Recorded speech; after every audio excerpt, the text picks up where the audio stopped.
Hi hello friends, welcome to back our channel. ఎన్ని చీరలున్నా బట్టల clips ఒకటి ఉంటే చాలు, మీరు చీరలను చిటికలో ఫోల్డ్ చేసి పెట్టవచ్చు. అలాంటి టిప్స్ చూపిస్తున్నాను. ప్లీజ్ ఈ వీడియోని స్కిప్ చేయకుండా లాస్ట్ వరకు చూడండి. ఆ టిప్స్ ఏమో అని చూద్దాము. టిప్ నెంబర్ 1 చూడండి. నేను ఇక్కడ డ్రెస్ ఆరబెట్టానండి. బట్టల క్లిప్ వేసినా కూడా ఫోల్డ్ అయినట్టు అయ్యింది కదా, తొందరగా ఆరదు కూడా.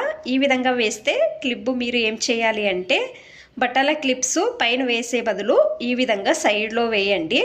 అప్పుడు అది ఫోల్డ్ కాదు, తొందరగా ఆరుతుందండి. ట్రై చేయండి ఒకసారి. ఈ టిప్ అనేది బాగా హెల్ప్ అవుతుంది. టిప్ నెంబర్ 2, జీన్స్ ప్యాంటు మనము కామన్గా ఈ విధంగా ఫోల్డ్ చేసి పెడతాం కదా. మనం ఎక్కడైనా వెళ్ళాలి అనుకున్నప్పుడు ఆ లగేజ్ బ్యాగ్లో ఎక్కువ బట్టలు పెట్టాలి అంటే కష్టం అవుతుంది కదా.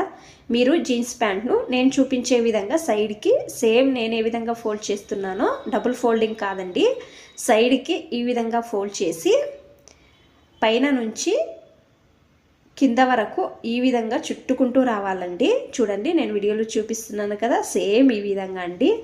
మీరు సైడ్లో ఫోల్డ్ చేశారు కదా, అది మీ చేతులు పెట్టి లోపలకు ఈ విధంగా లోపల నుంచి లాగితే చాలండి. చూడండి, నేను వీడియోలో చూపిస్తున్నాను కదా, సేమ్ ఇదే విధంగా చేయండి. చూసారు కదా అండి, ఎంత తక్కువ ప్లేస్ అనేది అయ్యిందో. ఈ విధంగా చేస్తే చాలండి.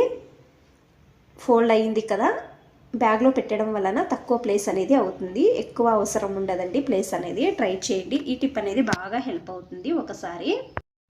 టిప్ నెంబర్ 3, ప్యాంటు కింద నుంచి ఒక టైం ఫోల్డ్ చేయండి, తర్వాత సెకండ్ సారి కూడా ఇంకొక టైం ఫోల్డ్ చేయండి. మధ్యకి ఈ విధంగా ఫోల్డ్ చేస్తే మీరు బిరువాలో కానీ కబోర్డ్లో కానీ ఈ విధంగా పెట్టవచ్చండి. ఎన్ని జీన్స్ ప్యాంట్లు అయినా కూడా నిమిషంలో ఫోల్డ్ చేసుకోవచ్చు. ట్రై చేయండి. ఈ టిప్ కూడా బాగా హెల్ప్ అవుతుంది ఒకసారి. టిప్ నెంబర్ 4, చీర ఫోల్డ్ చేయడం కష్టం అనుకునే వాళ్ళు మీరు ఏం చేయాలి అంటే, చీరది 2 ఎడ్జెస్ను ఒకే దగ్గర పట్టుకొని క్లిప్ పెట్టుకోవాలి. తర్వాత కొంచెం కొంచెం దూరం చూస్తున్నారు కదా, క్లిప్ వేసుకుంటూ రండి. తర్వాత లాస్ట్ ఎడ్జెస్ ఉంటుంది కదా, ఆ రెండు సైడ్లు కూడా చూడండి, చూపిస్తున్నాను. తర్వాత ఒకే దగ్గర పట్టుకొని 4 అయ్యాయి కదా, ఇప్పుడు ఒక క్లిప్ తీసేయండి. 2 ఉన్నాయి కదా, ఒక క్లిప్ వేసుకోండి చాలు. అలాగే సేమ్ మీరు తర్వాత కొంచెం దూరంకు ఒక్కొక్క క్లిప్ వేసుకుంటూ ఎక్స్ట్రా క్లిప్ అనేది తీసేయండి. 2 పట్టుకోవాలండి. నేను వీడియోలో చూపించే విధంగా 2 సైడ్లు పట్టుకొని క్లిప్ వేసుకొని లాస్ట్ వరకు రావాలండి. సేమ్ లాస్ట్లో నేను చూపించాను కదా, లాస్ట్ ఎడ్జెస్ ఒక క్లిప్ వేయండి. ఈ వర్క్ శారీస్, తర్వాత ఎక్కువ సాఫ్ట్గా ఉండే శారీస్ ఫోల్డ్ చేయడానికి కష్టం అవుతుంది కదా, చూడండి లాస్ట్ ఎడ్జెస్లో ఒక క్లిప్ వేయండి. ఈ విధంగా ఇప్పుడు లాస్ట్ 2 క్లిప్లు వేసుకుంటే చాలు. 2 కానీ 3 కానీ ఇది లాస్ట్ క్లిప్ వేసుకొని ఈ సైడ్ కూడా అంతే ఒకసారి ఫోల్డ్ చేసుకోండి. ఒక్కొక్కటి తీసుకొని కరెక్ట్గా ఉంటే క్లిప్ వేసుకోండి.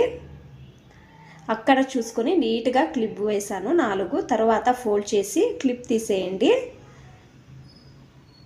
చూసారు కదా, ఏ చీర అయినా కూడా ఫోల్డ్ చేయడానికి రాదు అనేవాళ్ళు ఈ విధంగా కావాలంటే ట్రై చేయవచ్చు. ఒకసారి ట్రై చేయండి.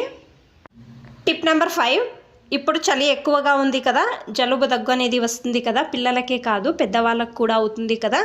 మీరు రాత్రి పడుకునే ముందు ఈ విధంగా సాక్స్ వేసుకొని ఆనియన్ను రౌండ్గా కట్ చేసుకున్నాం కదా, మీ పాదాల కింద పెట్టుకొని ఈ విధంగా సాక్స్ వేసుకొని పడుకోండి. ఒక 2 రోజులు చేస్తే చాలు. మీకు ఎంత జలుబు దగ్గు ఉన్నా కూడా తొందరగా తక్కువ అవుతుంది. ఈ విధంగా ట్రై చేయండి. చూడండి, నేను వీడియోలో చూపిస్తున్నాను కదా, సేమ్ ఈ విధంగా అండి. మీకు అన్ని టిప్స్ ఇష్టమైతే ప్లీజ్ ఒక లైక్ చేయండి. ఇంకా ఎక్కువ మంది నా ఛానల్ని సబ్స్క్రైబ్ చేసుకోకుండా చూస్తున్నారు, ప్లీజ్ సబ్స్క్రైబ్ చేసుకోండి. Thanks for watching. ధన్యవాదాలు.